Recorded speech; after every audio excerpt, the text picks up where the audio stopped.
Lagi-lagi Indah Ji. Ji-nya apa? Goptet. Mungkin itulah beberapa seruan dari netizen. Di sebuah podcast, Indah Ji bertanya kepada Coki Pardede tentang produk minuman kopi yang saat ini sedang diboykot karena disebut berafiliasi dengan Israel. Dengan santai, Coki Pardede bilang dia masih minum kopi itu bahkan hampir setiap hari. Sontak Indah Ji langsung tertawa terbahak-bahak sampai kepalanya tersentak ke belakang seakan-akan yang diucapkan Coki adalah hal yang sangat lucu. Menanggapi hal ini, pegiat media sosial Mustafa Nahrawardaya menilai tema podcast kedua orang tersebut pasti sudah direncanakan. Mustafa menegaskan untuk membela Palestina sebenarnya tidak perlu harus memiliki agama tertentu. Bahkan orang tidak beragama pun bisa membela Palestina jika dia adalah manusia. So, gimana menurut kalian? Komen. You still drink Starbucks? Almost every day. Jujur, gue dari tadi nontonin video tersebut, terus gue tuh mikirin apakah emang selera humor gue yang terlalu rendah, sampai di titik gue tuh tidak memahami di mana lucunya gitu menertawakan suatu gerakan boykot yang digunakan untuk membela korban Palestina. Bener deh, gue tuh mencoba banget ngikutin mereka berdua gitu ya, untuk open-minded gitu, untuk berpikiran terbuka gitu, untuk memiliki kemampuan diskursus tentang hal-hal yang sulit dibicarakan. Tapi tetap gue nggak nemu lucunya tuh di mana, dan apa yang diketawain tuh nggak terlalu paham. Mungkin ya itu tadi ya, karena IQ gue tuh, emotional intelligence gue tuh sangat-sangat rendah kali ya, dibandingkan sama orang-orang ini yang memiliki privilege tinggi, yang ngerasa kalau misalnya dunia itu ya ada di keliling mereka gitu. Soalnya yang gue pahamin, tentu untuk boykot ataupun tidak itu adalah pilihan pribadi. Tapi untuk mencemooh gerakan tersebut gitu, yang sebenarnya sudah terlihat efektivitas pembuktiannya dari berbagai macam laporan, tapi enggak sih, kayaknya tuh mereka berdua deh yang benar, masyarakat yang salah, masyarakat nih yang kurang open-minded. Tapi nggak apa-apa sih, gue pikiran tertutup tapi gue berusaha untuk tidak mencemooh pilihan orang gitu, atau suatu gerakan positif terhadap konflik yang terjadi. Nggak tahu ya, itu cuma perasaan pribadi aja sih, dan tentu kalian harus paham kalau selera humor gue tuh sangat-sangat rendah, jadi gue nggak ngerti tuh leluconnya ada di mana.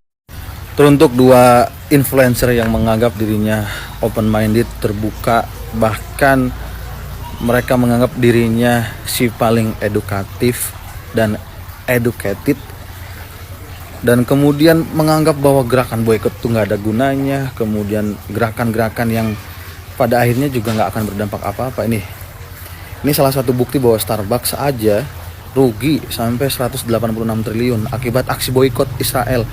Dan lu yang bilang lagu We Are The World itu juga gak punya pengaruh terhadap dunia, please lu harus baca bahwa lagu tersebut bahkan sampai bisa mengumpulkan 60 juta US dollar dan kemudian disumbangkan untuk warga Afrika yang kelaparan. Jadi boleh lu menganggap diri lu paling pinter, paling terbuka, paling ngerasa punya wawasan, tapi please lu harus riset dulu, lu harus punya empati. Jangan jadi orang-orang yang gak punya otak, gak punya akal. Dan ini kan akhirnya sekarang lu dihujat kan. Nama aja indah, kelakuannya kagak indah. Please, jadi jangan sok tahu deh, jangan sok-sokan deh. Dan lu menunjukkan bahwa kualitas lu buruk banget. Teruntuk ini ya, gue pesenin, ini teruntuk Coki Pardede dan Indah Ji. Ji-nya tuh apa sih? You still drink Starbucks? Almost every day. 5-10 menit gue putar ulang video ini, gue masih heran kenapa Mbak Indah ketawa sebegitu kerasnya. Karena gue gak nemu lucunya sih. Kita kan jadi mempertanyakan empatinya ya. Dari dulu gitu. Karena dulu pun ada satu video dia yang mengadu-adukan masalah Papua sama masalah Palestina. Kalau teman-teman masih ingat ya. Perihal Starbucks dan boykot, gue adalah orang yang melakukan aksi boykot. Karena gue kebalikannya Bang Coki, gue rela untuk menahan ya. Karena untuk gak beli produk-produk boykot adalah hal yang mudah. dibandingkan apa yang dirasakan saudara-saudara kita di Palestina di sana. Dan gue sama sekali gak merasa kesusahan gitu, seperti yang Bang Coki bilang. Kopi enak masih ada opsi lain buat gue. Dibilang gak guna juga ya keliru gitu, karena secara historical ada aksi-aksi boykot yang berhasil. 1965 pada Anggur Delano, 1977 kepada Nestle, 1986 pada Shell, 1955 pada bus Montgomery. Karena at the end ya semuanya soal uang dan bisnis. Sederhananya kayak ya lu punya anak, terus anak lu sering bolos sekolah, terus lu ancam nih pakai ya udah nanti papa nggak mau kasih bulanan ya, bisa rajin sekolah dia. Kepada orang-orang yang tidak melakukan boykot pun, gue relatif santai sebenarnya. Karena PR kita adalah edukasi yang merata soal isu ini. Tapi untuk bercandain, ketawa-ketawa akan isu ini, itu udah nir empati dan egois aja sih. Kayaknya bukan cuman produk deh yang harus kita boykot, tapi kedua orang ini juga yang telah mentertawakan dan mengatakan bahwa bukan seolah-olah, memang tindakan boykot itu sia-sia kata mereka, dan mereka tertawa terbahak-bahak sekali. Yang satu perempuan yang kalau kata netizen si paling open minded, yang apa-apa tuh harus sesuai rules atau pandangan dia. Dan yang satu lagi seorang laki-laki yang bangga terhadap keateisannya atau keagnostikannya, padahal dia tinggal di negara yang berasaskan Pancasila, ketuhanan yang Maha Esa. Kedua orang ini mengatakan tindakan boykot itu sia-sia, padahal sudah jelas nih saya lampirkan. Makanya gini, dua orang ini kan merasa dirinya itu ya pintar, open minded lah.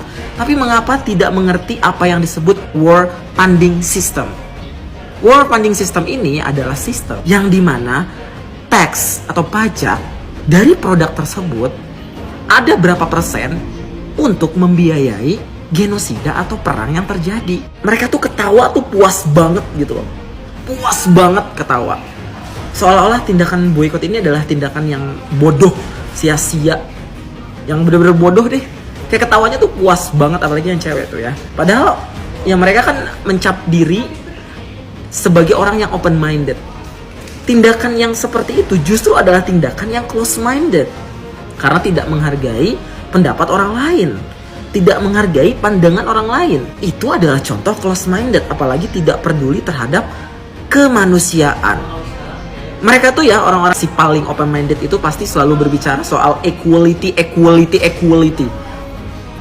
Dasarnya saja humanity mereka tidak paham.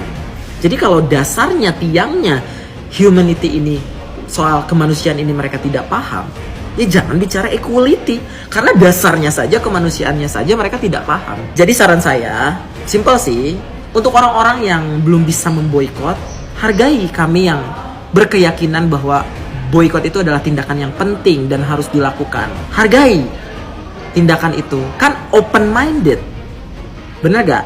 Nah, untuk kami, untuk kita yang memboykot juga pasti menghargai kalian semua yang gak bacot, yang belum bisa meninggalkan suatu produk yang diboykot, belum bisa memboykot karena mungkin butuh pada produk-produk yang kebetulan masuk ke daftar boykot ini, masih butuh, masih gak bisa kalau ninggalin produk ini, masih butuh nih untuk diri ini. Gak masalah, it's okay. Tapi ya tadi, jangan bacot. Dan jangan mengetawakan yang benar-benar merendahkan orang-orang yang melakukan tindakan boykot, merendahkan aksi kemanusiaan ini, merendahkan hal-hal yang tidak sejalan dengan mereka. Itu jangan. Jadi sebenarnya di sini yang close minded tuh siapa? Indah G-nya apa? G-nya gokil menurut gue. Kalian tau gak sih kalau misalnya dia ini trending nomor 1 di Indonesia kemarin perkara podcastnya dengan Coki Pardede. Yap, podcastnya yang ini kalian bisa lihat sendiri kalau misalnya itu rame banget di aplikasi sebelah, bahkan di aplikasi ini juga banyak yang komentarin dia. Banyak yang mempertanyakan kayak kenapa lu harus ketawa mendengar orang-orang itu mengalami genosida ataupun orang-orang itu gak bisa makan dan lain-lain gitu ya. Sini gue kasih tahu pendapat gue, point of view gue. Menurut gue si Indah G ini ketawa karena dia itu mendengar ucapannya Coki gitu ya, dimana Coki ini memilih untuk menyatakan sesuatu yang bikin banyak orang kesal. Omongannya Coki yang seperti itu adalah engagement buat dia gitu. Kita semua nggak boleh lupa dengan hal itu. Tapi tentunya dari kacamata netizen gitu kan, yang nggak melihat mereka sebagai dua orang yang saling kenal secara langsung, itu adalah ketawa yang near empati dan juga nggak punya perasaan terhadap orang-orang yang lagi mengalami hal tersebut. Cuma pengen bilang gitu ya, sekesel-keselnya kalian terhadap mereka, mereka itu tetap mendapatkan engagement dari kalian. Karena bad publicity is a still publicity, gengs. Di Indonesia ini nggak ada cancel culture, kalian tuh harus ingat gitu ya. Mau sekesel-kesel apapun kalian terhadap orang lain tetap akan menonton mereka dan nama mereka akan tetap tinggi dan juga naik. Karena bad publicity is a still publicity kalau misalnya kalian nggak sadar gitu ya. Jadi udah wake up gitu ya, bangun, urusin urusan kalian. Percuma kalian ngomongin mereka berdua karena ujung-ujungnya ya tetap naikin red card mereka. Gue lihat juga di beberapa komentar ada yang bilang kalau misalnya Choky itu lagi mengutarakan dark jokes gitu ya. Menurut gue ini juga bukan dark jokes, karena ya kayak kalau misalnya dark jokes, Choky mengalami itu, kelaparan dan juga penggemboman gitu ya. Baru dia bisa ketawa-tawa ataupun bikin itu jokes. Kalau misalnya lu nggak pernah ngalamin itu namanya ya bukan dark jokes. Ya udah segitu aja opini gue. By the way, gimana tanggapan kalian terhadap videonya Indah G tersebut? Silahkan tulis di kolom komentar. Ya udah segitu aja dari gue. Peace, love, and God.